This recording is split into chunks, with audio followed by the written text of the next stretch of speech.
Monsieur le Président de la CEP, nous sommes heureux d'accueillir maintenant notre collègue Madame Sonia Kwasi de l'Agence Emploi Jeunes de Côte d'Ivoire qui vient de nous rejoindre. Bonne arrivée Madame et soyez la bienvenue. Voilà. L'AEJ, l'Agence Emploi Jeunes de Côte d'Ivoire. Voilà. Non, deux. Oui, avec M. Kofi, 3. Avec M. Kofi, 3. Oui, ils sont 3, oui, avec M. Kofi.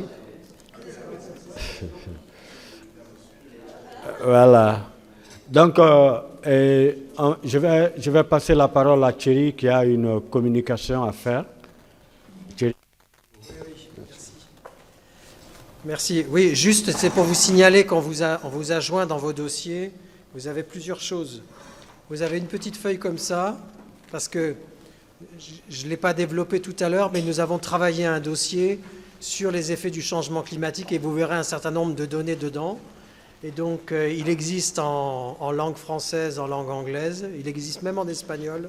Et comme on n'avait pas d'hispanophone, on n'a pas mis, mais sur le site de l'AMCEP, vous pouvez trouver. Vous avez des petits QR codes.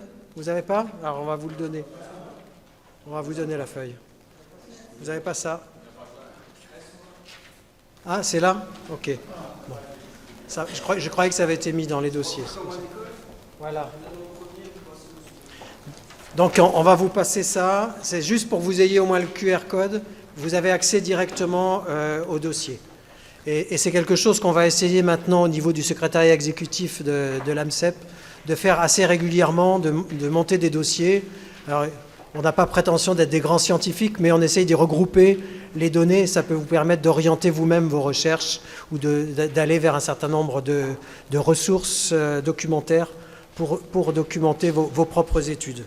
Et puis, mon ami Pierre-Alain innove, parce que vous avez, comme on publie tout souvent des dossiers, vous avez et je vous en parlerai d'ici la fin de l'après-midi, il y a eu un travail d'engagé par un groupe de SPE des pays du G7 qui ont commencé à travailler sur un partage de pratiques autour du développement des emplois verts. Et ils ont produit un rapport, vous avez un catalogue de pratiques.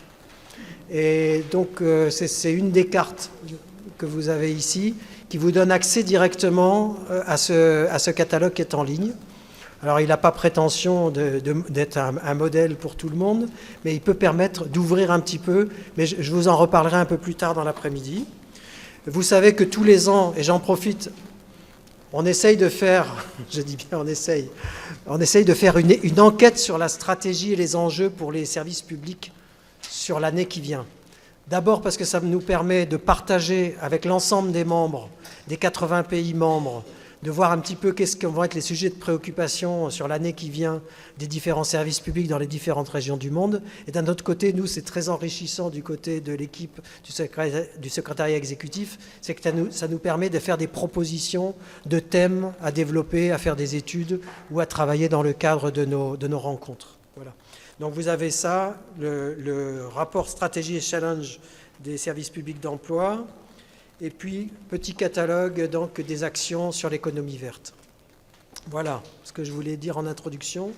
Et donc, je ne sais pas, parce qu'on a perdu notre président qui va intervenir. Je vais revenir juste peut-être sur le déroulement de la semaine qui est un peu perturbé.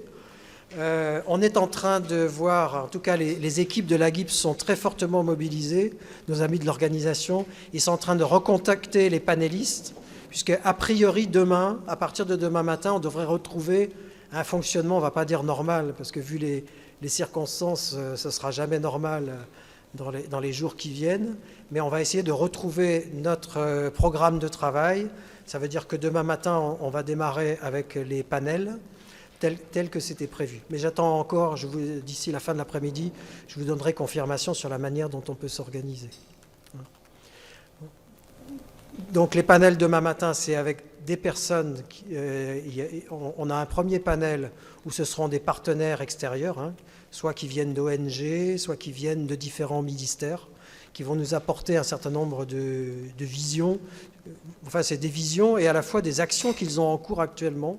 Et c'est en ça que c'est intéressant, parce que ça permet quelquefois de faire des jonctions sur des projets qui développent de l'emploi, qui développent de l'insertion ou qui travaillent à lutter contre l'informalité. On aura un second panel. Le second panel, ce sera avec des services publics d'emploi. Donc, l'idée, c'est de partager un petit peu sur ces expériences. Et on aura un troisième panel, excusez-moi, qui lui est qui va être mixte entre services publics d'emploi et un certain nombre de partenaires. C'est plutôt pour valoriser un certain nombre de partenariats qui sont déjà établis. Voilà. Normalement, mercredi matin, si tout va bien, si Dieu le veut, on aura un travail en atelier. Je pense qu'on pourra le conduire. Je pense qu'on sera revenu dans des circonstances un peu plus habituelles. Et je vous rappelle que l'idée du travail qu'on a ensemble, c'est qu'on puisse faire émerger des projets, parce que derrière, du côté du secrétariat exécutif, notre idée, c'est de développer de plus en plus la possibilité d'aller rechercher des partenaires financiers pour travailler sur un certain nombre de projets ou des expérimentations qu'on pourrait mener localement sur vos territoires. Voilà. Je vais... Ouais. Le son fonctionne? Mesdames et Messieurs les ministres, Monsieur le Président de WAPES, Monsieur le Président de l'Association africaine des services publics d'emploi et vice-président de WAPES Afrique, Monsieur le Président d'honneur de WAPES, Monsieur le Directeur général de la GIP, Mesdames et Messieurs les directeurs et représentants des services publics d'emploi, Mesdames et Messieurs les représentants des ministères, services de l'État, de la société civile et de toutes les institutions et organisations partenaires. Tout d'abord, permettez-moi de vous exprimer mon regret de ne pas pouvoir me joindre à vous. Des engagements antérieurs m'empêchent de pouvoir être présente. Je tiens quand même à vous témoigner par ce court message vidéo tous mes remerciements pour votre participation à cet événement. Cet événement, si important pour notre réseau et pour les bénéficiaires finaux de notre action au quotidien, c'est-à-dire nos concitoyens, et plus particulièrement ceux qui se trouvent privés d'emploi et de revenus. Cette conférence s'inscrit d'abord dans la ligne droite des préoccupations du monde pour son avenir, confronté aux effets d'un réchauffement climatique que nous avons tant de peine à endiguer. La COP28 vient de nous le rappeler. Pour les services publics d'emploi, c'est un enjeu majeur. Et si vous êtes là, c'est que vous partagez avec nous ces préoccupations. Je vous souhaite donc des échanges et des partages de pratiques riches de vos expériences, de vos expertises. Je n'ai aucun doute que de ces 3 jours de partage émergeront de nouveaux projets, des idées concrètes à mettre en œuvre, de nouveaux partenariats pour ensemble faire face avec succès aux défis qui font l'objet de la conférence. Je souhaite également saluer l'ensemble des équipes qui, autant en Guinée du côté de la GIP que du ministère de l'enseignement technique, de la formation professionnelle et de l'emploi de la Guinée, se sont toutes fortement mobilisées pour organiser cet événement dans des délais, comme vous le savez, très contraints. Cette rencontre ne serait bien entendu pas possible sans le soutien des plus hautes autorités du gouvernement guinéen.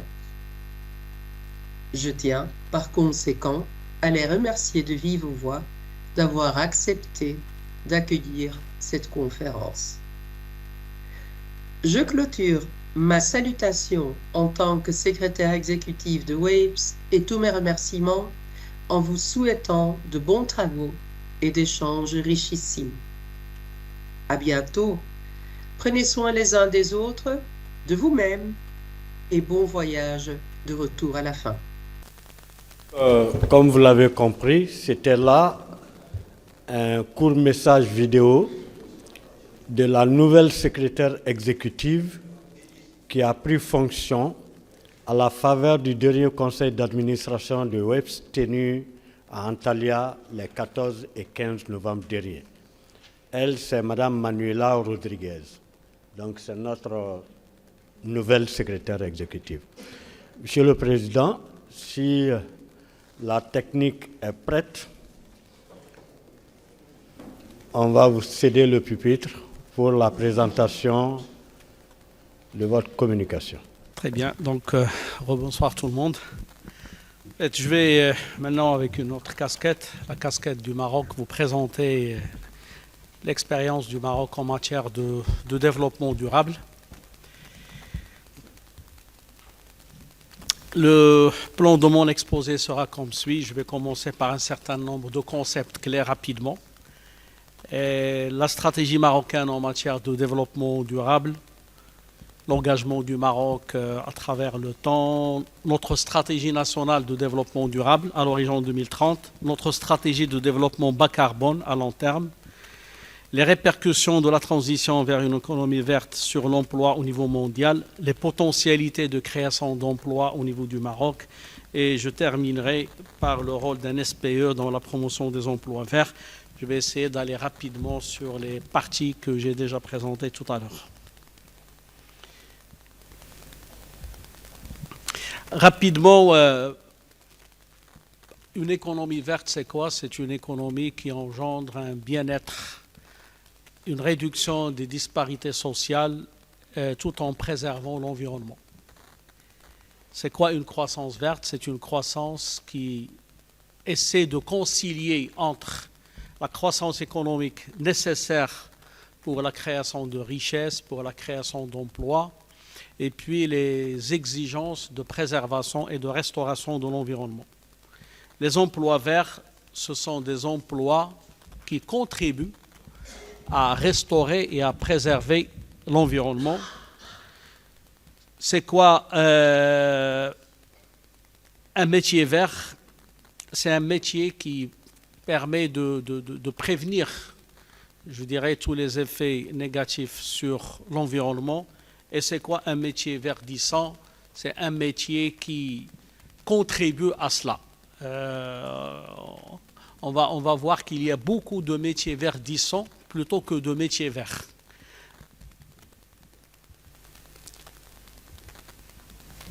En termes d'engagement, rapidement, c'est un engagement de plus de 30 ans. Donc il y a eu déjà un premier discours prononcé par le roi Mohammed VI, que Dieu l'assiste, alors qu'il était prince héritier en 1992. C'est l'année qui a connu l'organisation, je dirais, du Forum de la Terre à Rio de Janeiro. Et là, donc, le Maroc s'était déjà engagé, fait partie des signataires du pacte sur la préservation de la Terre. La même chose en 2002, alors qu'il est roi à Johannesburg. Il a aussi prononcé un discours et un autre discours à l'occasion de l'adoption de la nouvelle constitution du Maroc en 2011.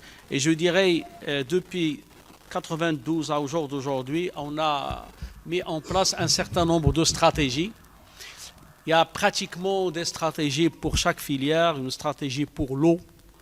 Il y a même une police de l'eau au niveau du Maroc pour surveiller l'utilisation de l'eau et protéger l'eau. Il y a des stratégies concernant l'agriculture. Peut-être vous avez déjà entendu parler de la stratégie Maroc vert, le plan Maroc vert et d'autres stratégies. Je vais vous faire l'économie de tout cela. Notre premier plan d'action concernant les énergies renouvelables a été lancé en 1995 et puis tout cela s'est poursuivi à travers un certain nombre de plans, de stratégies jusqu'à l'adoption d'une loi cadre de 1299, donc votée en 2012 et qui a été suivi par la suite concrètement par l'adoption d'une stratégie nationale sur le développement durable. Ça, c'est le processus d'élaboration de la stratégie nationale. C'est une stratégie qui est inclusive, qui a traité l'ensemble, je dirais, des volets, qui a impliqué toutes les parties prenantes, parce qu'il faudrait qu'il y ait les pouvoirs publics, la société civile, les entreprises, l'enseignement. Tout le monde est concerné par le développement durable. Il a déjà fait l'objet d'une première évaluation. Chaque évaluation donne lieu, je dirais, à un plan de réajustement et on va continuer le déploiement de notre stratégie nationale de développement durable. La vision, c'est quoi? C'est mettre en œuvre les fondements d'une économie verte et inclusive au Maroc. Comme je l'ai dit, une économie verte passe forcément par la destruction d'un certain nombre d'activités. Il va falloir reconvertir et trouver des activités palliatives. De simples exemples, c'est qu'au niveau des villes, par exemple, pour préserver les villes, enfin, la propreté et tout cela, les déplacements par charrette, tirés par les chevaux, sont interdits, sauf certaines villes. Il va falloir trouver des solutions à ces gens-là parce qu'il faut qu'ils continuent à vivre. C'est pour cela qu'il va falloir que ça soit quand même inclusif et pour chaque décision, trouver une solution à l'impact de cette décision. Les objectifs de la stratégie nationale de développement durable, premièrement, c'est une transition vers une économie verte et durable, la protection de l'environnement et la lutte contre le changement climatique, l'amélioration de la gouvernance et de la planification stratégique, la promotion d'un développement territorial équilibré, parce qu'il faudrait tenir compte pour chaque territoire de ses spécificités. Il y a des territoires avec des oasis, des territoires avec des océans, des territoires avec de la montagne, des territoires, je dirais, avec la forêt. Et chaque territoire, il faudrait lui préserver, je dirais, ses spécificités et mettre en place les plans d'action et les financements nécessaires. En termes de gouvernance, je peux vous dire qu'il y a plusieurs organes de gouvernance. Il y a déjà un comité national de développement durable qui est présidé par le chef du gouvernement, composé des ministres concernés, de la Confédération générale des entreprises du Maroc et de l'Association des conseils de région du Maroc. Il y a un comité de pilotage où siègent les secrétaires généraux des ministères et les établissements et les directeurs généraux des établissements publics concernés. Et puis, il y a d'autres organes qui sont thématiques et sectoriels. En termes de principes, il y a 4 grands principes. Se conformer aux normes internationales en la matière. Se conformer également à la charte qui a été adoptée et qui régit, c'est la charte nationale de l'environnement et du développement durable qui régit un certain nombre d'aspects. Je vous fais l'économie, du reste vous pouvez avoir une copie de la présentation. Le principe 3, c'est un engagement des parties prenantes. Je peux vous dire que chaque ministère en matière de développement durable s'engage sur un plan d'action et annuellement, il y a une évaluation de ces engagements-là et on mesure quel est l'écart et on essaie d'évaluer ce qui a été réalisé, ce qui n'a pas été réalisé. Ça coûte cher, le développement durable a un coût. Je peux vous donner un simple exemple, on va y arriver. Parmi, par exemple, les engagements au niveau de la stratégie nationale de développement durable, c'est ce qu'on appelle l'administration responsable. Et dans ce registre-là, il y avait des objectifs de réduction de la consommation d'électricité de 10% annuellement sur une durée de 5 ans. Cela se traduit par l'utilisation d'ampoules économiques, se traduit par, je dirais, il y a par l'implantation de panneaux solaires et j'en passe. C'est un coût. Maintenant, quand on se projette sur 5 ans, le coût est amorti en matière de réduction de consommation. Sur 5 ans, c'est pratiquement une consommation qui est divisée par 2.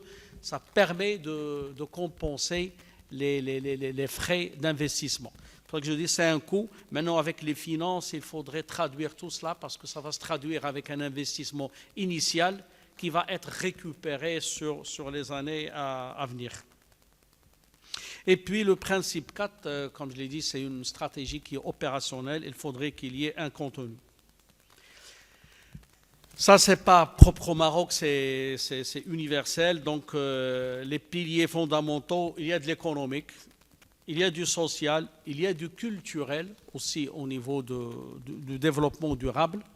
C'est très important. Il y a un certain nombre d'aspects à préserver, comme je l'ai dit.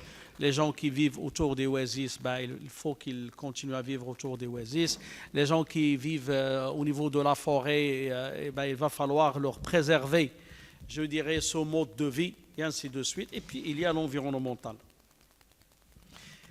Les enjeux, ils sont au nombre de 7. Il y a un enjeu de gouvernance, j'en ai parlé. Il y a un enjeu d'économie verte.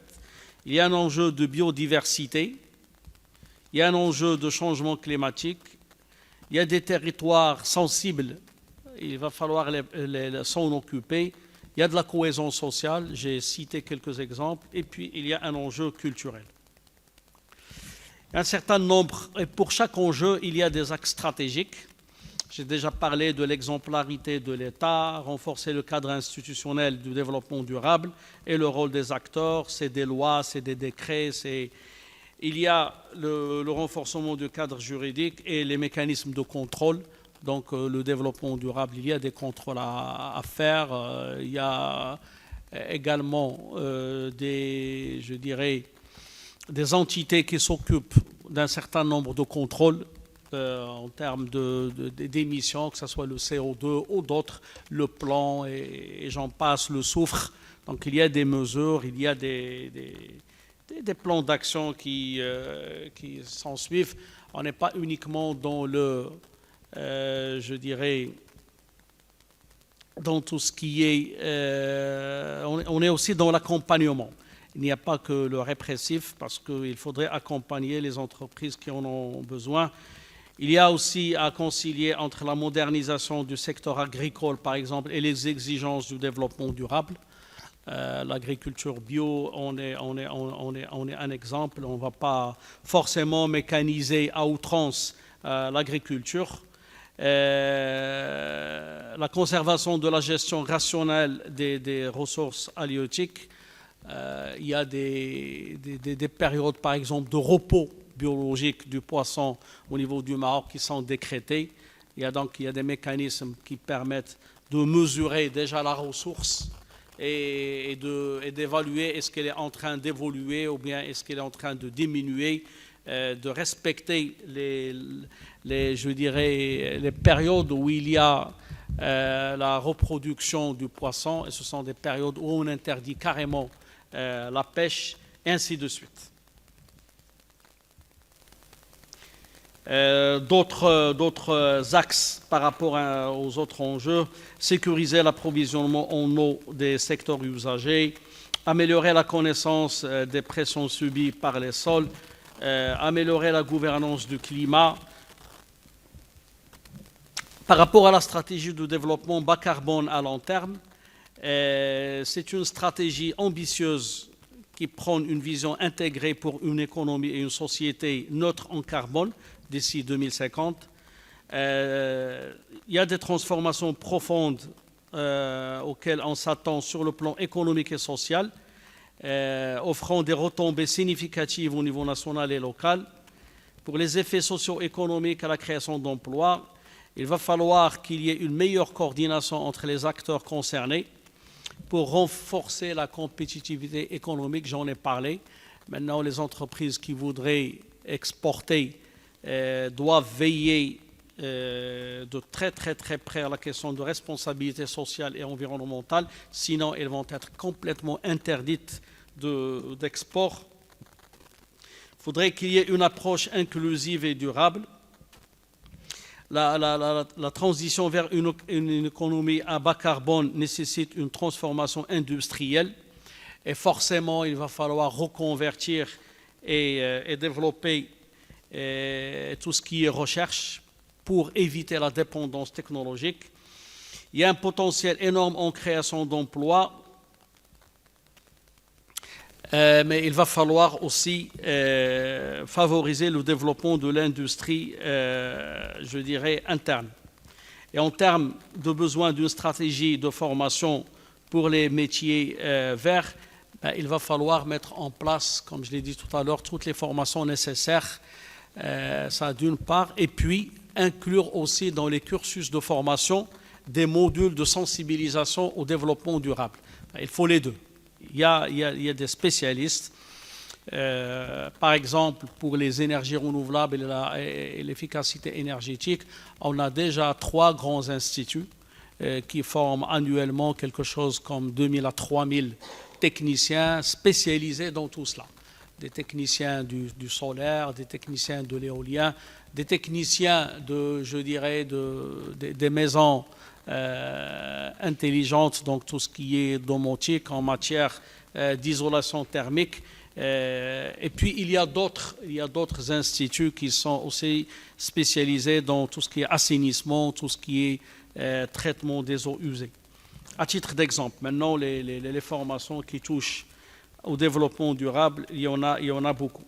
Les répercussions de la transition vers une économie verte sur l'emploi au niveau mondial, il faudrait dire que le potentiel estimé peut aller jusqu'à 60 millions d'emplois supplémentaires à l'échelle mondiale. Maintenant, il y a aussi des risques de perte d'emploi. On estime à 1% les pertes d'emploi au niveau rapporté à la population qui est occupée aujourd'hui, et particulièrement dans les industries à forte intensité d'émissions.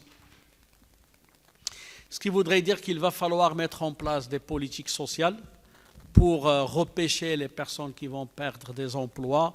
Il faudrait aussi mettre en place des formations de reconversion et de renforcement des compétences. En termes de potentialité de création au niveau du Maroc, on a fait une étude au niveau de 4 domaines: la gestion de l'eau, le traitement des déchets, l'entretien des espaces verts et les cultures permanentes. On s'est rendu compte qu'au niveau de ces 4 filières, entre 2010 et 2020, il y a eu une croissance annuelle de 7,4%. On est passé de 108 000 emplois recensés au niveau de la sécurité sociale à 220 700 en 2020. Ça veut dire que c'est quand même une économie qui connaît un développement assez soutenu et assez continu dans le temps. Et puis on s'est rendu compte, quand on a fait une mesure, que la part de l'emploi vert dans le secteur privé est passée de 4,6% en 2010 à 5,9% en 2020. Il y a eu une croissance enregistrée particulièrement dans l'aménagement paysager, le traitement des déchets et l'agriculture permanente. Aujourd'hui, rien que le traitement des déchets, ça permet de créer beaucoup d'emplois, ça permet d'organiser, je dirais, la filière et de permettre à ceux qui font de la collecte de déchets je dirais, au niveau des poubelles, des auto-entrepreneurs, des personnes qui sont organisées et qui travaillent pour le compte de grandes entreprises.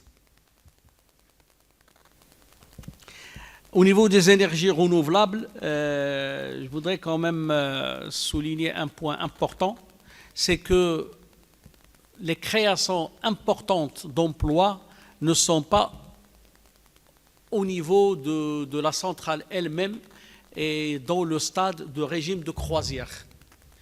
Je donne un exemple, l'ANAPEC avait accompagné toutes les stations d'énergie solaire qui ont été construites au niveau du Maroc. Le Nord 1, Nord ça veut dire lumière, Nord 1, Nord 2, Nord 3, Nord 3 au niveau d'Ourzazat et tout cela. Une centrale solaire en régime de croisière emploie une quinzaine de personnes. Une centrale éolienne emploie 2 personnes. Maintenant, ce qui est engendré, c'est pour ça que j'ai parlé tout à l'heure de métiers verdissants et de métiers connexes, c'est plutôt la phase de construction de la centrale. Et là, c'est là où les agences de l'ANAPEC sont très dynamiques. Là, on a besoin de maçons, de ferrailleurs, on a besoin de plombiers, d'électriciens. Et il faudrait savoir que le gros des emplois métiers qui contribuent à l'économie verte, ce sont les emplois qu'on connaît déjà. Maintenant, il faudrait introduire quelques modules pour leur donner le réflexe développement durable. C'est ça ce qui est important. Optimiser, faire attention aux produits chimiques et ainsi de suite. Réfléchir isolation thermique quand on construit des maisons parce que sur le moyen terme, ça permet d'économiser énormément d'argent et de rentabiliser les constructions, même s'ils sont légèrement plus chers, et ainsi de suite. C'est comme la question, je dirais, de la prise en compte des séismes au niveau des constructions pour construire conformément aux normes séismiques. Mais sinon pour le solaire et pour l'éolien et tout cela, et la biomasse, les emplois générés ne dépassent pas, d'après nos prévisions, ne dépasseront pas d'ici 2030 un total de 40 à 50 000 emplois. Le rôle d'un service d'emploi public, et là je voudrais insister sur un point parce que sûrement ce que je viens de présenter peut avoir 2 impacts complètement différents. J'ai eu une petite discussion tout à l'heure avec le président de la CEP, donc mon ami Ibrahim. Ça peut être décourageant. On risque de se dire on est loin, mais maintenant ce que je peux vous dire, je l'ai expliqué, il faut s'y mettre. Il faut s'y mettre parce qu'il y a un début à chaque chose. Et puis il y a des filières qui ne nécessitent pas beaucoup d'engagement et beaucoup de moyens. Il faut commencer par quelques filières et déjà commencer à intégrer cette question d'emploi vert et d'économie verte. Il ne faut pas forcément attendre à ce que tout ça soit réuni, à ce qu'il y ait une loi cadre, à ce qu'il y ait une charte, à ce qu'il y ait un engagement au plus haut niveau du pays, à ce qu'il y ait. Mais il faut s'y mettre. Alors, moi, je pense que si au niveau de chaque pays, le SPE, avec son écosystème, choisit 1 ou 2 filières et commence déjà à voir les besoins en formation, de voir comment inciter les jeunes à créer leur propre petite entreprise, réfléchir à la filière de distribution aux donneurs d'ordre, ça va donner des choses très intéressantes et ça permettra au SPE de développer, je dirais, ce savoir-faire emploi vert et économie verte, le temps que les choses soient réunies. Donc, c'est pour cela que ça peut être décourageant, mais ça peut être aussi incitatif. Et moi, j'espère et j'interpelle chez vous le deuxième côté pour rentrer chez vous et réfléchir à quelque chose de simple. Il faut commencer simple. J'ai cité un certain nombre, je dirais, je les rappelle, pour les énergies renouvelables. Il y a le solaire, et comme je l'ai dit, dans le solaire, il y a de tout. Il y a les grandes centrales solaires, mais il y a aussi les panneaux solaires domestiques. Et les panneaux solaires domestiques, c'est à la portée de tout le monde. Donc, c'est déjà le désenclavement. Les gens qui ne sont pas reliés au réseau électrique public, ça coûte plus cher, c'est de plus en plus démocratisé. La technologie aussi a beaucoup évolué. La technologie photovoltaïque, ça permet d'emmagasiner et de stocker suffisamment d'énergie. Et ça permet aux gens d'avoir de l'eau chaude, d'avoir de l'éclairage, et c'est pas cher. Et ça permet aux jeunes de mettre en place des petites entreprises pour installer, pour entretenir les panneaux solaires. Ça, je crois, on en a besoin. L'éolien, la même chose. On peut aussi imaginer au niveau de quelques fermes de mettre en place aussi de l'énergie éolienne. L'hydrogène vert, certes, c'est une filière qui nécessite beaucoup d'investissement et où le retour investissement n'est pas dans l'immédiat. Parce que c'est quoi? On va produire, je dirais, un carburant à base d'hydrogène et de l'hydrogène produit via de l'énergie propre. donc qui est le solaire ou qui est l'éolien, et qu'on va stocker. Maintenant, quand est-ce qu'on va le vendre? Déjà, la technologie n'est pas tout à fait au point, parce qu'on s'attend à ce qu'il y ait des voitures qui fonctionnent à l'hydrogène vert, on s'attend à ce qu'il y ait des centrales qui fonctionnent à l'hydrogène vert. Ça, c'est un peu plus compliqué. Pour l'efficacité énergétique, c'est la même chose. Aujourd'hui, on peut très bien former des techniciens, les outiller pour aller faire des diagnostics et des bilans énergétiques au niveau d'entreprise et dire à l'entreprise qu'est-ce qu'elle va gagner si jamais elle investit au niveau d'un certain nombre d'aspects et combien ça va lui coûter. Et je peux vous dire que c'est très important. On peut s'attendre, je dirais, à des réductions qui sont très importantes, moyennant des actions qui ne sont pas forcément très compliquées. Pour l'économie circulaire aussi, il y a beaucoup de choses à faire.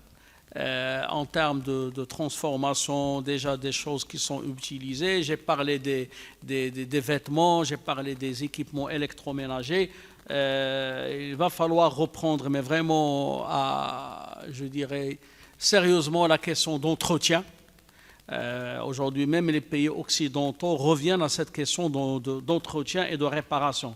C'est fini l'époque où on jette tout, parce que le niveau de vie n'est plus ce qu'il était auparavant.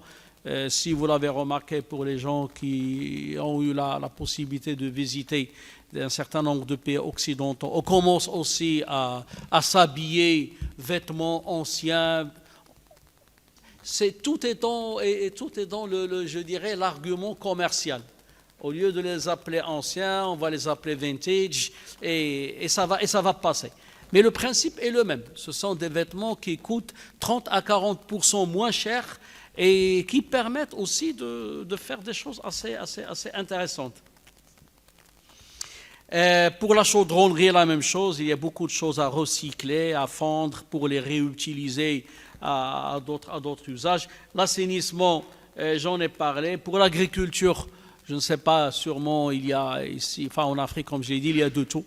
Il y a des pays où l'eau est très abondante, on ne prête même pas attention à l'eau, mais il y a des pays où l'eau est de plus en plus rare et vraiment il faudrait optimiser jusqu'à la dernière goutte. Et c'est à ce niveau-là qu'on peut former des jeunes sur le goutte à goutte qu'ils peuvent installer, entretenir, conseiller, et ça permet aussi d'économiser beaucoup de choses. Les serres pour les cultures résistantes. J'étais à Doha. Il y avait tout un symposium sur ce qu'on appelle les cultures résistantes. Les pays du Golfe, ils ont lancé un grand projet qui s'appelle le désert vert. Aujourd'hui, il y a des plantes qui peuvent résister et qui peuvent être... on peut aujourd'hui implanter dans du sable et il y a même des plantes qu'on peut arroser à de l'eau salée. Il y a de tout. Aujourd'hui, la recherche, l'innovation n'a pas de limites. J'ai vu sûrement vous connaissez, de l'agriculture verticale par étage. J'ai vu même de la culture horizontale. Des plantations, des arbres qui sont plantés dans des murs et qui se développent horizontalement au lieu de se développer verticalement. Pour dire tout simplement, il n'y a pas de limite à quoi que ce soit, tout est possible, il suffit donc de s'y mettre, il suffit de chercher les bonnes solutions et les jeunes sont assez imaginatifs à ce niveau-là. Pour les huiles industrielles qui sont usées ou déjà utilisées, il y a beaucoup d'applications. On peut les utiliser comme carburant, on peut les réutiliser pour d'autres usages, et ainsi de suite. Bon, là, je vais résumer le rôle d'un service public d'emploi, comme je l'ai déjà dit, donc en 3 grands pavés. Premièrement, il va falloir assurer une veille sur les besoins en compétences. Il y a plusieurs façons pour assurer cette veille. Ça peut se faire à travers des comités sectoriels, le ministère de l'Agriculture, avec le SPE, avec l'association ou la fédération professionnelle, avec les établissements de formation, et discuter quelles sont les opportunités, qu'est-ce qui pourrait être lancé à moindre coût sur quoi il va falloir former. On peut imaginer, et ça ne coûte pas très cher parce que l'informatique est de plus en plus démocratisée, ce qu'on appelle des plateformes de veille qui sont basées sur l'intelligence artificielle et le big data. Ça, on peut imaginer par exemple des plateformes au niveau africain. On peut essayer de chercher, Brahim, des financements quelque part pour développer ça. Aujourd'hui, avec de l'intelligence artificielle, on peut se développer, on peut se projeter sur 10 ans, 15 ans et dire quels seront les métiers de demain et là où il va y avoir des choses assez intéressantes, comme ça peut se faire à travers de simples enquêtes. Pour la mise en place de partenariats de formation, c'est sûr, un SPE doit avoir des partenariats avec tous les centres et les établissements de formation, publics et privés. Par exemple, au Maroc, l'ANAPEC, on travaille sur le même niveau et sur le même pied d'égalité avec les instituts aussi privés de formation. Ils ont des choses à apporter, pourquoi pas. On peut mettre en place des formations de très courte durée. Il nous arrive de mettre en place des formations de 7 jours, par exemple, sur comment reconnaître et cueillir des plantes aromatiques et médicinales et les conserver avant de les vendre. 7 jours. 7 jours permet aux gens d'avoir un métier et de vivre. Et puis, ça peut être aussi des formations à distance.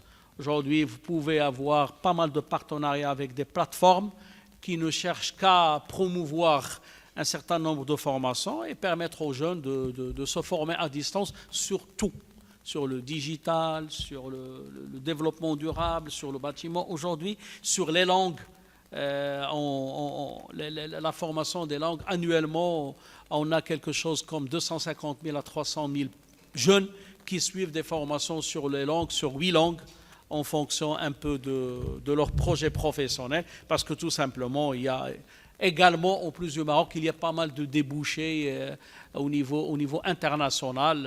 On en a parlé tout à l'heure, donc Thierry en a parlé. Parmi les 3D, il y a le démographique, et le démographique n'évolue pas de la même façon. Il y a des pays qui sont en train de perdre en termes de population. Il y a même des pays qui risquent de disparaître. Et puis, il y a des pays qui sont toujours actifs et qui ont toujours de plus en plus de jeunes. Donc, les opportunités sont là, qu'on le veuille ou pas. C'est pour cela que les jeunes doivent se préparer au niveau linguistique. Également, un service d'emploi public a un rôle important à jouer au niveau de l'information. Les jeunes, vous savez que la première prestation à donner à un jeune, c'est de l'information. Ce qui l'intéresse, c'est de l'information. Où sont les opportunités d'emploi, où sont les opportunités de création de petites entreprises, comment se former à distance, ça c'est le plus important. Structurer l'information et la mettre à la disposition des jeunes, c'est le service numéro 1 qui peut être donné par un service d'emploi public. Orienté, effectivement, à travers un entretien de positionnement approfondi, à travers, je dirais, du profilage qui peut être aussi via l'intelligence artificielle, on peut dire aux jeunes, compte tenu de ce que vous avez fait comme étude, de vos expériences, vos activités et des opportunités, ça je vous fais l'économie de tout cela, c'est notre métier de base, voilà ce qui pourrait vous convenir. Et puis aussi, c'est une spécificité de nos services d'emploi public en Afrique, on est très actifs au niveau de l'entrepreneuriat, et il va falloir continuer à le faire. Pour le cas du Maroc, on vient de lancer cette année un nouveau programme parce qu'on s'est rendu compte qu'on s'occupe uniquement de ceux qui voudraient créer leur entreprise pour la première fois. Et là, on s'est rendu compte, il y a eu des études qui ont été faites, on s'est rendu compte premièrement qu'il y a beaucoup d'entrepreneurs par nécessité, ça constitue 57%. Il n'y a que 43% d'entrepreneurs par conviction et par profil. Donc les 57%, il faudrait en tenir compte. On a un secteur informel qui reste important. La part de l'informel dans le PIB est située aux alentours de 15 à 20%. Et c'est les micro-entreprises informelles pèsent lourd. Et puis, il y a pas mal de TPE qui existent déjà et qui ont besoin de se développer. Et ce sont ces TPE qui créent de l'emploi et non pas quelqu'un qui va créer son entreprise pour la première fois. Et c'est pour cela qu'on a lancé ce programme qui s'appelle Ana Moukawil, moi entrepreneur, qui vise les 4 cibles. Le candidat entrepreneur qui voudrait créer pour la première fois, l'auto-entrepreneur qui voudrait se développer ou déjà régulariser sa situation, l'unité économique informelle qui voudrait basculer vers l'économie organisée et la TPE qui fait moins d'1 million de dollars de chiffre d'affaires par an qui voudrait se développer, exporter, digitaliser. Et pour chaque cible, on a mis en place, je dirais, une offre de service avec des prestations. D'ailleurs, après-demain, on va organiser une grande réunion au profit des prestataires avant de lancer l'appel d'offres et sélectionner les prestataires pour la formation, pour le conseil. On va même jusqu'à tenir la comptabilité et les déclarations et la prendre en charge. On va payer les déclarations fiscales et tout cela et les prendre en charge. Et pour les unités économiques informelles, par exemple, on va subventionner le loyer pendant une année pour leur permettre d'avoir un local où travailler. Donc voilà globalement ce que j'avais à partager avec vous et je suis à votre écoute s'il y a des questions. Merci.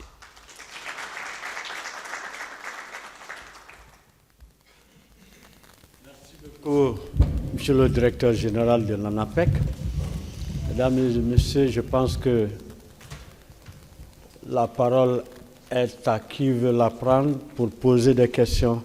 Oui, monsieur le directeur général du PNPE Gabon. Le micro. Ça va? Le micro dans la main. Directeur général de la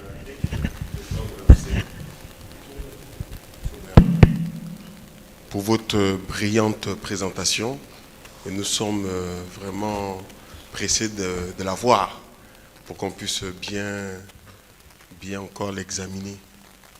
Donc je voulais indiquer que tous les pays n'ont pas les mêmes ressources, les mêmes capacités budgétaires et les mêmes défis. Vous connaissez bien l'Afrique, vous êtes africain. Le Gabon, je veux parler du Gabon. Le Gabon est un pays pétrolier et minier. C'est un pays qui, dans son PIB, 50% provient de ces 2 secteurs-là. Donc, quand on parle d'emploi vert, quand on parle du fait qu'on va arrêter d'ici 2030-2035 l'industrie, on va dire, automobile avec les moteurs thermiques, notamment en Europe, la première chose que ça fait peur. Ça fait peur parce qu'on se dit, tout de suite, ça va frapper de plein pied nos finances publiques. Et quand il y a la peur, après, la réflexion, elle peut être sclérosée. Ce que je vais dire ici, c'est que quelle est la solution déjà en termes de macroéconomie? Parce que c'est bien, on voit bien l'importance, et vous savez combien de fois le Gabon est assez leader dans tout ce qui est question de la préservation de l'environnement, avec nos 85% de forêts denses. Donc on fait partie des zones qui vraiment assurent la préservation de, on va dire, de la biomasse, de la biosphère. Mais quelle est la solution pour pouvoir rassurer au-delà de... Parce qu'on voit bien que le Maroc a d'autres possibilités. Le Maroc a énormément anticipé dans la formation, ainsi de suite. Quelle est la solution, à votre avis, pour des pays comme les nôtres? Je parle du Niger, qui a tout de suite réagi, qui est aussi, j'imagine, une grosse activité au niveau l'uranium, c'est ça. Voilà, donc clairement, dans ces finances publiques, ça compte. Quelle est la solution en termes de macroéconomique? Quelle est la solution en termes de politique publique pour qu'on puisse avoir cette adhésion et non pas le fait de dire ok, on a compris, ça c'est l'Europe avec ces choses, mais comment faire pour que nous puissions embarquer effectivement, on va dire, cette dynamique et ne pas la percevoir d'abord comme étant, ah oui, on aura des conséquences néfastes Et voilà. Donc c'est un peu ça. Merci. Merci beaucoup, Monsieur le DG. On prend quelques questions. Voilà. Merci. Je voudrais aussi remercier le directeur général de l'ANAPEC pour la pertinence de sa présentation.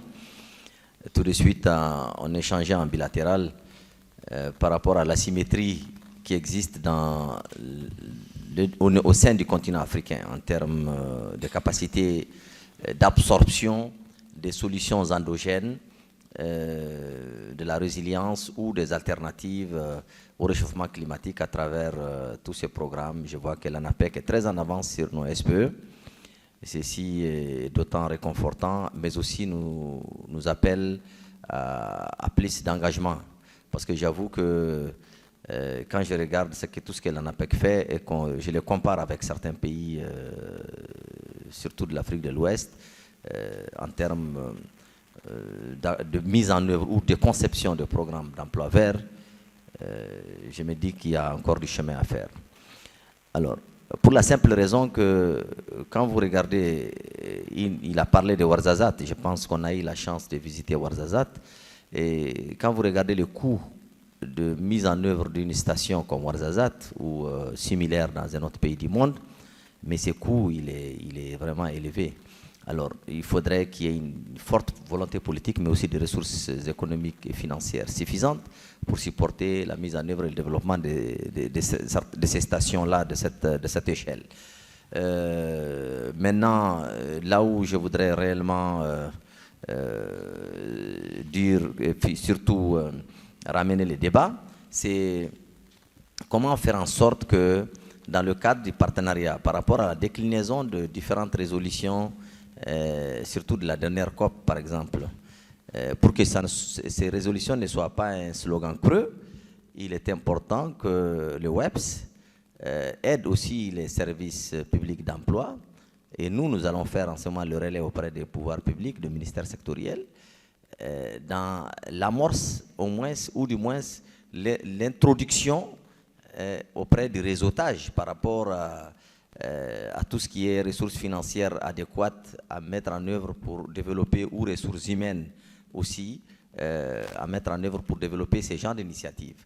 Parce que j'avoue que, quelque part, cette amorce-là bat de l'aile au niveau de l'Afrique, pour la simple raison que, d'abord, nous n'avons pas les ressources financières nécessaires, et nous n'avons pas les ressources humaines aussi également, et que, quelque part, les priorités du quotidien font que on n'arrive pas à s'adapter à cette nouvelle situation qui pourtant, la réalité est là, nous subissons tous les jours les effets des pays du Nord par rapport qui consomment plus, donc qui polluent plus, et nous subissons les effets. Et donc il est important que ces liens-là soient assurés par les WEPS. Et c'est urgent pour que nous ne soyons pas seulement dans des slogans creux. Je vous remercie. Merci beaucoup, Monsieur le Directeur général de l'ANPE. Oui.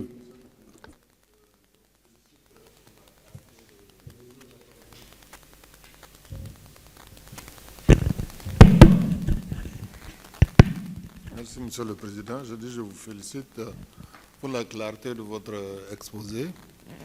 À cette occasion, j'ai découvert que moi, j'ai développé un peu, si vous voulez, l'emploi vert sans m'en rendre compte. Je vais vous donner un exemple. Il y a une ONG qui était spécialisée dans la collecte des déchets et la transformation des déchets avec des jeunes du village. Moi, j'ai eu à l'appuyer, mais c'est à titre privé, hein. Ce n'est pas dans le cadre du service. Je l'ai appuyée, elle a transformé les déchets, elle en a fait des composts, et les composts ont été utilisés par des jardiniers. Donc, ce qui a permis, si vous voulez, d'assainir l'environnement de la ville, c'est notre ville, d'assainir l'environnement de la ville et de développer aussi, si vous voulez, l'agriculture. Donc, compte tenu de l'importance que ça revêt, non seulement du point de vue assainissement de la ville et de la création de l'emploi, je pense qu'on va essayer de faire un partenariat avec cette ONG de manière institutionnelle, entre l'ANPE si vous voulez, et puis cette ONG. Je vous remercie.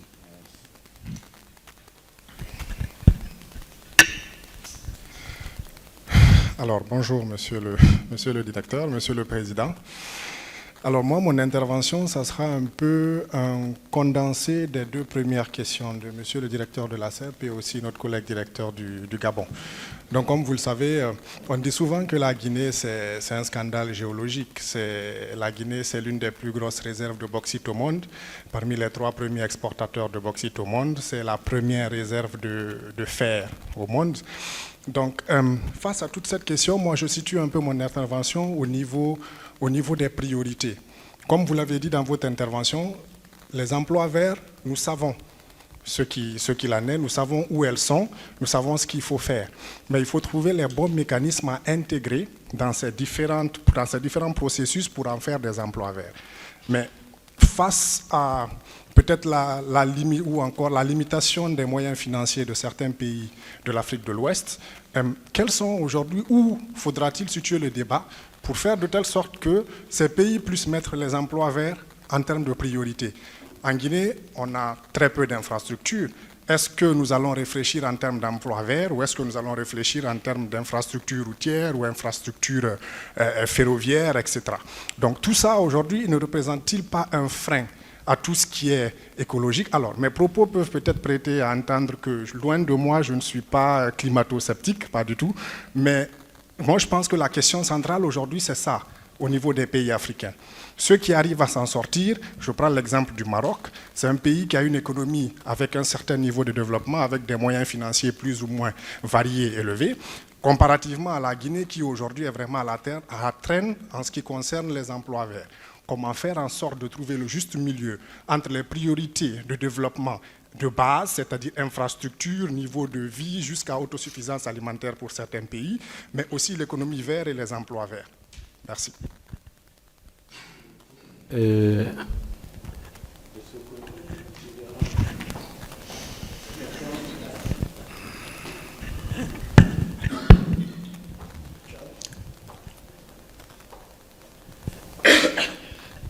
Donc, bonjour, rebonjour. Donc, félicitations au président de la CEP de cette brillante présentation. Et c'est aussi une aspiration pour nous autres SPE. C'est pour vous dire qu'à l'Office national pour la promotion de l'emploi, on a commencé à faire le crédit. Bon, on n'a pas appelé emploi vert, mais on a appelé ça crédit agricole. Donc, crédit agricole, on finançait des villageois pour les estopper de venir en ville, mais c'est de façon informelle. Donc, nous, on a des relations avec les chefs coutumiers et qu'on donnait des crédits et que ça marche très bien. Même le remboursement dans certaines provinces est à 100%. Mais le problème est que c'est informel. Et en N'Djamena, on a essayé de voir, parce que produire c'est bon, mais liquider le produit est vraiment difficile. Donc on a créé un système de donner des petits fonds aux femmes au marché, 200 000 à rembourser une année pour payer les produits de ces agriculteurs et venir vendre au marché. Donc tout se fait de façon informelle. Mais maintenant, donc, ma question est que la présentation est vraiment bonne et que le Maroc est vraiment avancé. Et essayez de nous mettre dans, peut-être comme nous sommes encore des débutants dans cela, essayez de nous donner des directives de commencement.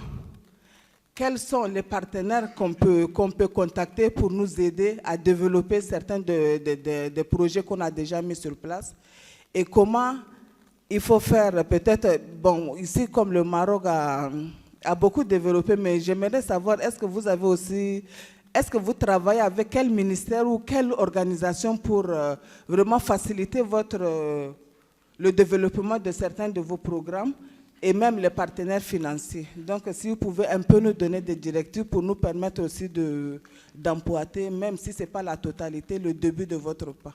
Merci.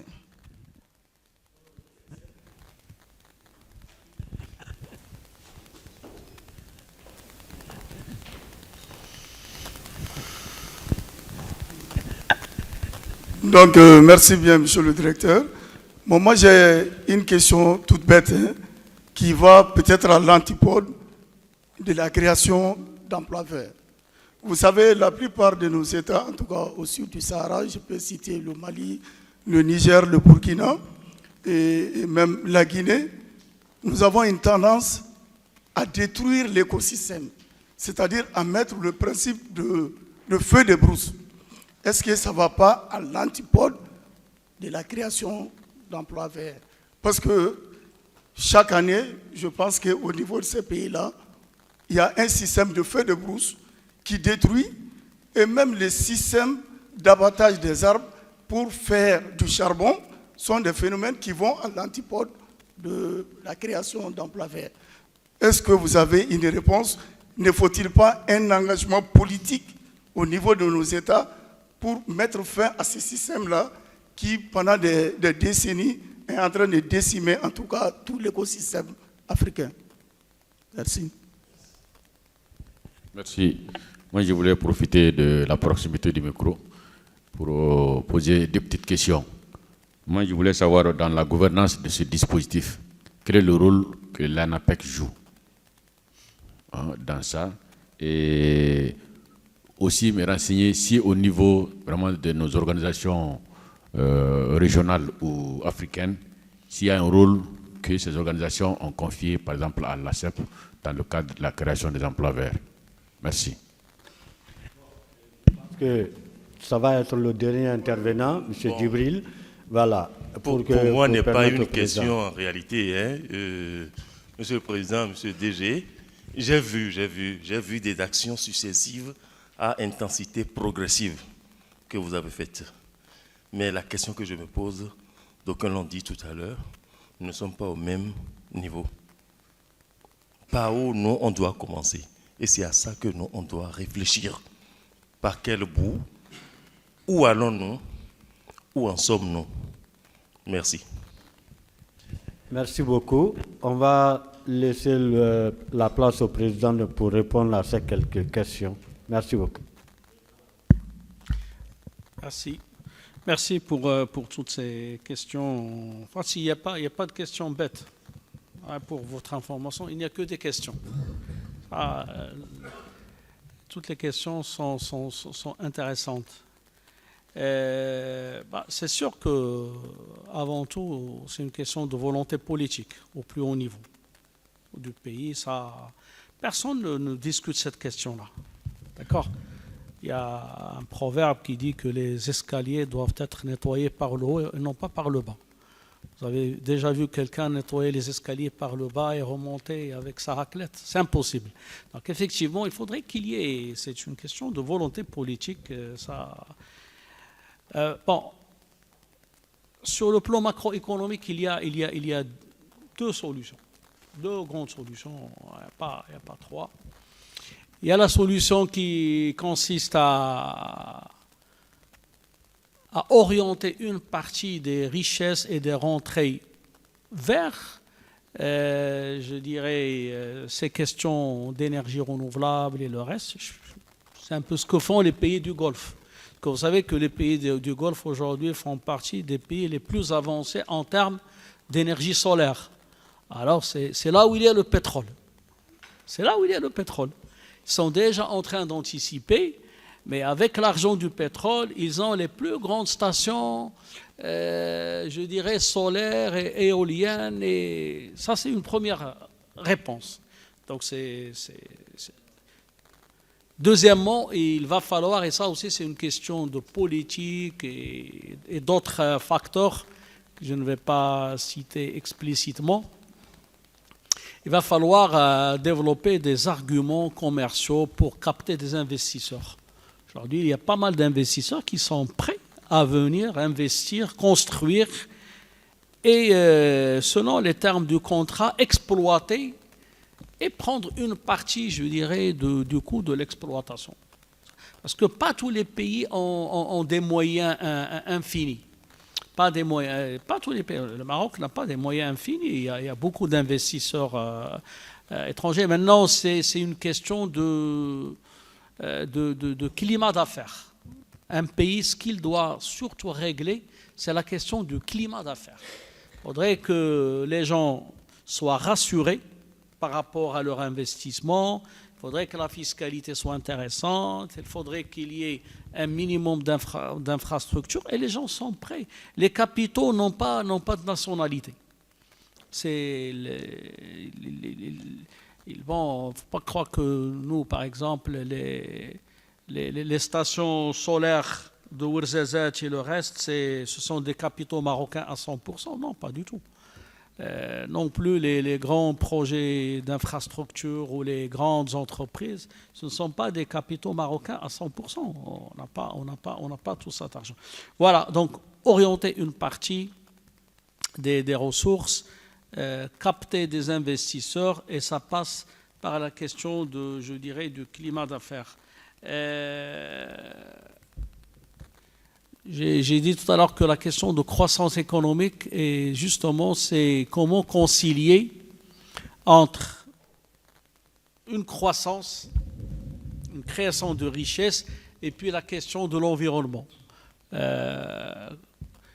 Là, effectivement, c'est aussi une question de choix politique. Est-ce qu'il faut continuer à abattre des arbres, ou bien déjà réfléchir à autre chose et se projeter pour dire bon, déjà, les arbres, on peut continuer à abattre des arbres, mais à condition d'en implanter d'autres. Donc déjà, il faudrait inclure ça et avoir tout un... Et ça fait partie aussi des emplois verts. Planter des arbres pour remplacer ceux qui ont été abattus, ou bien arrêter l'avancée du désert, ou bien, ça fait partie aussi des emplois verts. Donc déjà, on peut répondre de cette façon-là et continuer quand même à laisser les gens vivre. Moi, c'est intéressant ce qu'a dit le DG du SPE du Niger, parce que c'est un peu ce que je vous ai dit à la fin de ma présentation. Il y a deux types de réactions. La première réaction, c'est de se dire tout ça, c'est impossible, donc on ne fait rien. Et la deuxième réaction, c'est de se dire non, on peut s'en inspirer et commencer. Effectivement, ce qui serait intéressant au cours des 2 prochains jours, c'est de recenser toutes ces expériences qui sont faisables. Moi, je pense là, il va falloir faire un travail de brainstorming et de dire voilà ce qu'a fait le Niger dans notre pays, et constituer une banque, je dirais, de projets et d'emplois verts faisables, et vous êtes les mieux placés pour alimenter cette banque. Moi, j'ai donné un certain nombre d'idées, mais vous pouvez aller dans les détails. Brahim n'est pas là, mais ce que peut faire l'AMCEP ou la CEP, je crois déjà, il va falloir qu'on travaille sur le financement. Je suis en train de le faire avec la BAD, avec l'Union européenne. C'est déjà de former des experts d'emploi vert au niveau de chaque SPE, au moins 1 ou 2, et de dire voilà, ce sont des gens qu'on va armer pour qu'ils soient des chefs de projet et qu'ils puissent monter des projets, je dirais, d'économie verte et d'emploi vert. Maintenant, ça, on peut faire ça, comme on peut constituer une banque de projets verts, l'enrichir et continuer à l'entretenir, mais rien ne remplace ce que doit faire un service d'emploi public lui-même. Personne ne fera le travail à votre place. Ça c'est sûr, il ne faut compter sur personne. Il faut s'inspirer, bénéficier de la formation, bénéficier des idées, du benchmark. Ce que fait l'ANAPEC, l'ANAPEC est un acteur, et je l'ai dit aussi, qui est dans un écosystème. L'ANAPEC ne peut rien faire toute seule. L'ANAPEC, on travaille avec tous les ministères, je ne sais pas comment ça se passe chez vous, mais tous les ministères. On travaille avec toutes les associations professionnelles et les fédérations, l'aéronautique, l'automobile, l'agriculture, les petites, les grandes, tout, la boulangerie, la pâtisserie, tout. On travaille avec tout le monde.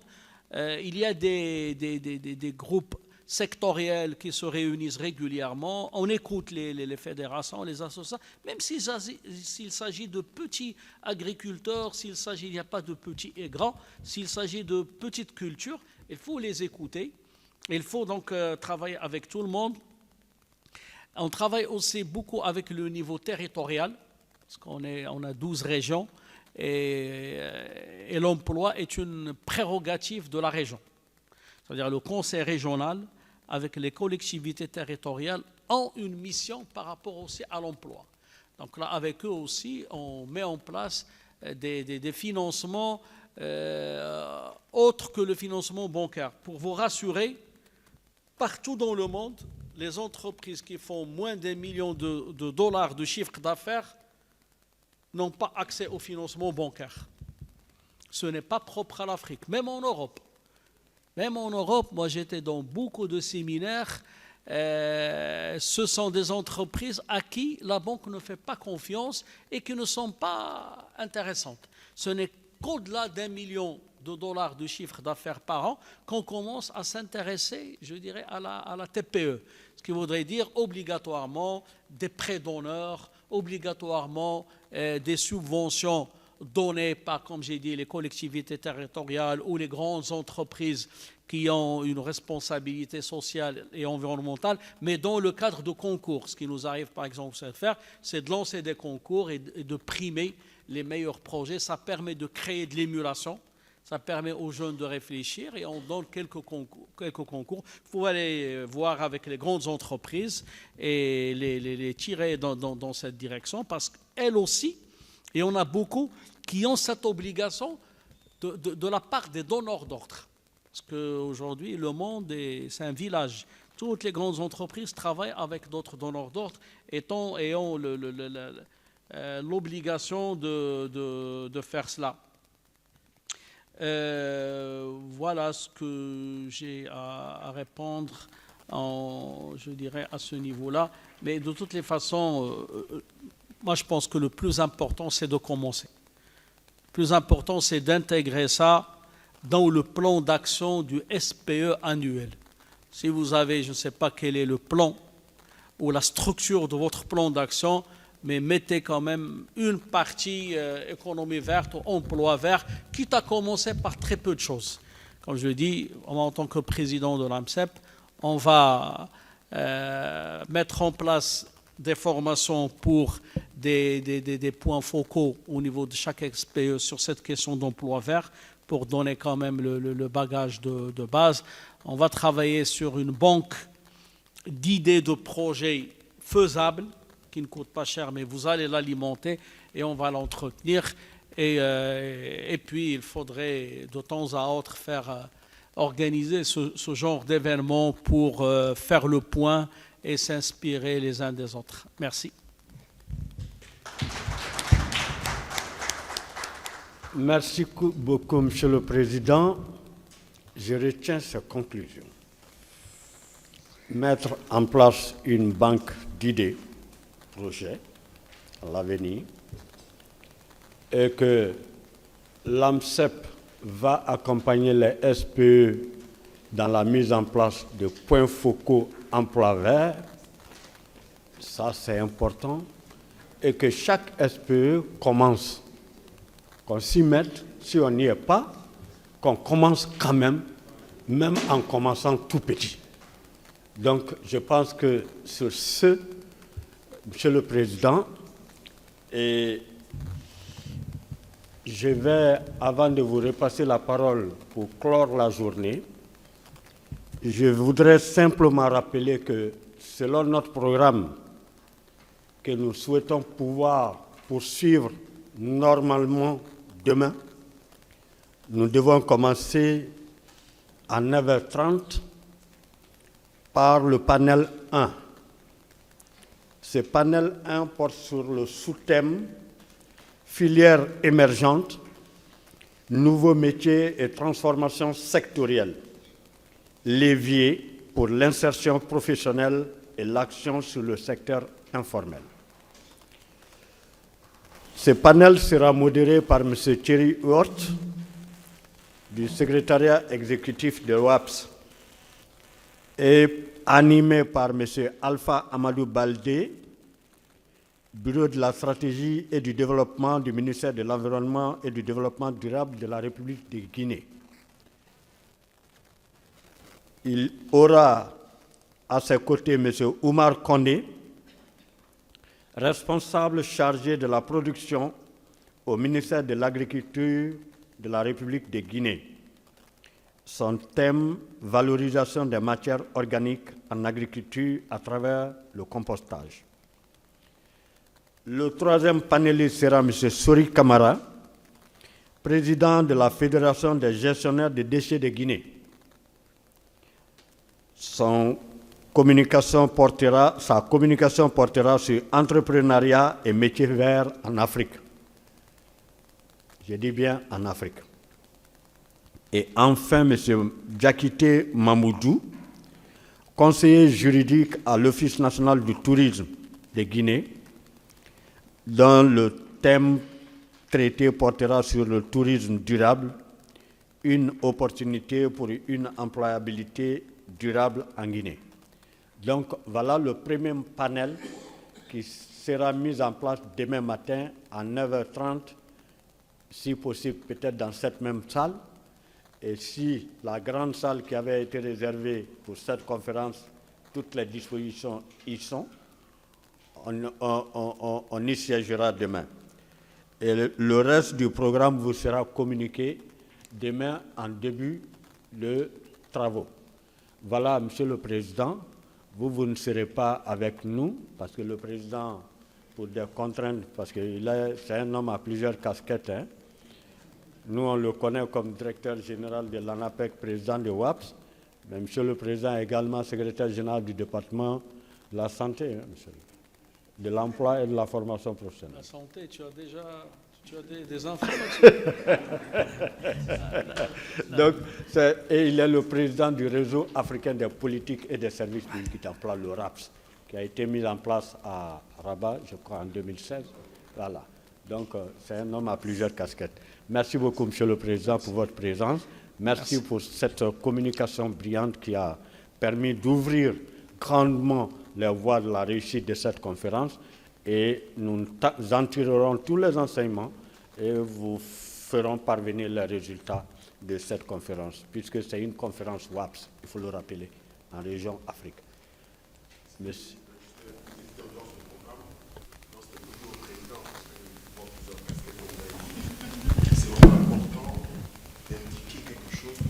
En phase avec ça, la crise a eu des effets positifs en Afrique. Et l'un des effets, c'est pour ça qu'on n'est pas anecdotique ici, l'un des effets que ça a eu, c'est que les jeunes ne nous ont pas entendus. Il y a eu deux choix pour les jeunes, soit de traverser la Méditerranée, soit pour les plus nombreux qui sont restés, de se débrouiller, qu'on appelle le système D. Et on le voit dans tous les pays africains, des pavés qui sont faits avec des plastiques. Aujourd'hui, on a des filières qui sont organisées, vraiment des emplois verts. Je prends par exemple le cas du Gabon. On a juste deux industriels qui sont arrivés dans la zone des communes de Coq. Un qui fait dans tout ce qui est déchets ferreux. Et vous ne retrouvez plus de déchets ferreux à Libreville. C'est des associations de jeunes qui collectent. Ils emmènent tout ça vers l'industriel. Et voilà. Il y a l'autre qui fait dans tout ce qui est récupération des déchets plastiques pour pouvoir faire de l'isolation thermique, ainsi de suite. Et tout ça, c'est fait. Donc, mais ce n'est pas trop ça. C'est qu'à la fin, si en haut, et vous l'avez dit, si en haut la politique publique n'intègre pas parce que ces pays sont encore sous-équipés, sont encore sous-industrialisés. Et ce n'est pas ces activités-là qui génèrent, parce que beaucoup de ces activités sont dans l'informel, et même y compris au Maroc, vous l'avez dit. Donc si en haut, il n'y a pas cette volonté politique, et pour une raison claire, elle est d'abord macroéconomique, pour remplacer au niveau du PIB de nos pays, c'est ce que produisent ces énergies qui sont dites sales, il y aura des difficultés pour nous qui sommes, n'oublions pas qu'on a une mission, au-delà de la partie intermédiation, c'est de mettre en œuvre les politiques publiques. Donc si les politiques publiques ne sont pas au rendez-vous parce que les moyens ne sont pas engagés, nous, dans notre pays, je n'ai pas vu un ministère qui s'appelle le ministère en charge de trucs, c'est toujours un petit en charge de... Mais il y a le ministère du pétrole et des hydrocarbures. Il y a le ministère des mines et des tels. Et donc j'imagine qu'au Niger, il y a le ministère des mines, ainsi de suite. Donc ça veut donc dire que la volonté politique est toujours là. Et ça, c'est vraiment important de le dire. C'est qu'il faut qu'on arrive à trouver une solution. Et c'est ça, les crédits carbone, c'est ça la voix de l'Afrique qui se porte pour dire, très bien, vous êtes les polluants. C'est vous les polluants. Qu'est-ce qu'on fait pour recevoir les ressources afin qu'on accompagne nos populations? Et je pense que c'est important de l'indiquer. Mais sinon, les initiatives, on les a tous. Et je pense que la banque, c'est important qu'on va alimenter cette banque d'initiatives. Il y a énormément d'initiatives qui sont faites par les jeunes. Et c'est vraiment important de le signifier. Merci. Très bien, merci. Ça, je dirais, c'est un débat et c'est un combat qui va se poursuivre. Qui est responsable de la détérioration de la planète, parce qu'il se trouve qu'on, même si c'est une planète, c'est pratiquement une seule ville. On habite la même ville et c'est comme si dans un quartier, il y a des gens qui entretiennent, d'autres qui cassent et qui salissent. C'est la même chose la Terre. Il y a des pays qui l'ont complètement détruite et d'autres qui aujourd'hui sont obligés de partager les dégâts et de supporter le coût de ces dégâts. Et là, c'est un autre débat. C'est un autre débat parce que, qu'on le veuille ou pas, il n'y a pas de justice à 100%. L'être humain, il est comme ça. Chacun défend ses intérêts. Et maintenant, il faudrait que chacun trouve sa place dans tout ça. Ça, je dirais, par rapport à l'empreinte carbone et par rapport à... Ce qu'il faudrait savoir, c'est qu'en plus de ce qui s'est passé, aujourd'hui, ce qui est en train de se passer dans les pays occidentaux, c'est un durcissement de la législation pour prendre davantage d'avance. Pour prendre davantage d'avance. Chaque fois qu'il y a des entreprises championnes qui arrivent à rattraper les occidentales, on met en place une autre législation pour encore les freiner et les obliger à faire plus d'avantages. Il ne faut pas croire. Et ça ne va jamais changer. On peut crier, on peut dire tout ce qu'on veut, ça ne changera pas. Chaque pays doit se prendre en charge lui-même, retrousser ses manches et dire je vais aussi me munir de ce qu'il faut en termes d'outils pour trouver ma place, pour progresser, pour monter dans l'échelle de classement. Et ça ne changera pas. Parce que ça ne dépend ni d'un président de pays, ni de quoi que ce soit. Je ne vais pas rentrer dans un débat encore très profond, parce que même les présidents des pays, qu'ils soient occidentaux, ce ne sont pas eux qui décident. L'affaire, elle est très complexe. Elle est très complexe. Il faudrait se trouver... Ce n'est pas eux qui décident. La décision, elle est très complexe. Au niveau de la Terre, elle est très complexe. Il y a des études qui ont été faites et qui montrent que la Terre est gouvernée par 200 personnes et dedans, il n'y a pas de président. Donc ça, pour vous dire tout simplement, et je vais fermer cette parenthèse, il faut se prendre en charge. Il n'y a pas de charité à ce niveau-là, il n'y a pas de social. Dans l'économie, il n'y a pas de charité. Sinon, ça va être des miettes. Ça va être des miettes, il n'y a pas de social. Tout à l'heure, le président de la CEP m'avait demandé pourquoi le Maroc, à l'occasion du séisme, n'avait pas accepté à ce qu'il y ait des aides pour le secours. Et à la limite, quel est l'intérêt d'envoyer 5 personnes et un chien pour nous aider et d'inscrire ça dans des registres et de le crier sur tous les toits et de le rappeler à l'occasion de toutes les sorties médiatiques? C'est pas le plus important. Pour nous, c'est pas ça qui va. C'est pas ce niveau-là qu'on a des attentes. Nous, on a des attentes au niveau de la reconstruction de cette région-là. C'est là où on a mobilisé 10 milliards d'euros pour reconstruire ces 100 milliards de dirhams. Donc il y a un fonds déjà avec 10 milliards d'euros pour reconstruire le Haut-Atlas. Ça, oui, c'est intéressant. Maintenant, c'est secourir et se retrouver à plusieurs en train de marcher sur les pieds les uns les autres. Ça, c'est pas le plus intéressant. Voilà. Donc il faudrait s'y mettre. Il faudrait que chacun essaie de construire effectivement, je dirais, son plan de développement. Avant tout, c'est une volonté politique, ça je le souligne. Par rapport à ce qu'a dit Ibrahima, je suis le secrétaire général du ministère de l'Inclusion économique, de la petite entreprise, de l'emploi et des compétences. Et d'ailleurs, j'avais reçu, je ne sais pas si vous étiez avec lui, le ministre burkinabé du sport. Il avait rendu visite au Maroc à l'occasion d'un match de foot de votre sélection et le ministre n'était pas au Maroc, il était en déplacement et je l'avais reçu avec toute une délégation. Tu n'étais pas présent. Non, avec beaucoup de conseillers, c'était une délégation de 8 personnes Effectivement, c'est... Maintenant, un point que tu as souligné et qui est fondamental, et ça c'est valable pour tous les pays, c'est qu'aujourd'hui les jeunes ont horreur de tout ce qui est public. Aujourd'hui, les services publics doivent faire un grand effort, et pas uniquement de l'emploi, doivent faire un grand effort pour gagner ou pour regagner la confiance de la population et particulièrement les jeunes. Et c'est un peu ce que j'avais expliqué à Antalya. Jusqu'à maintenant, on a mal raisonné par rapport à cette question-là. On a voulu forcément mettre les jeunes dans notre moule. On a voulu qu'ils adhèrent à notre façon de voir les choses. Ça ne marche pas, parce que c'est eux l'avenir. Il va falloir se rapprocher d'eux et les écouter. Et aussi, on doit faire un effort de compréhension et de rapprochement d'eux. Les études qui ont été faites ont montré que ces générations Y, Z, et on a déjà commencé Alpha, sont contre tout ce qui est conformisme.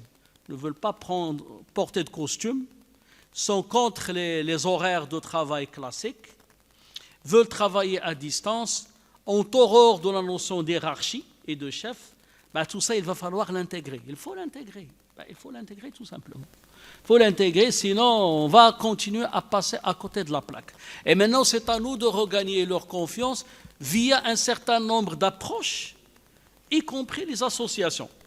Et je ne sais pas si je l'ai expliqué, pour les NEEDS par exemple, les expériences qui ont bien réussi aujourd'hui, ce sont les expériences qui consistent à les gagner via le sport, via l'art et via les travaux communautaires. Et là, le service d'emploi public a intérêt à se faire petit et à même être en retrait avant de gagner leur confiance. On a lancé pas mal d'expériences où on cherche ce qu'on appelle des coachs de quartier qui vont aller approcher les jeunes qui ne veulent rien faire pour les mettre dans des équipes de foot ou de basket, ce qu'ils aiment. Et une fois qu'ils gagnent leur confiance, ce sont les coachs qui leur proposent de venir suivre une formation, créer une petite entreprise. Et c'est là qu'ils reviennent vers le service d'emploi public. Donc on a un grand travail à faire. Il faudrait qu'on change notre façon de faire et qu'on travaille dans plus d'humilité pour gagner la confiance de tout le monde. Voilà, et pour terminer, je souhaite beaucoup de succès à vos travaux pour les 2 prochains jours et à une prochaine occasion. Merci.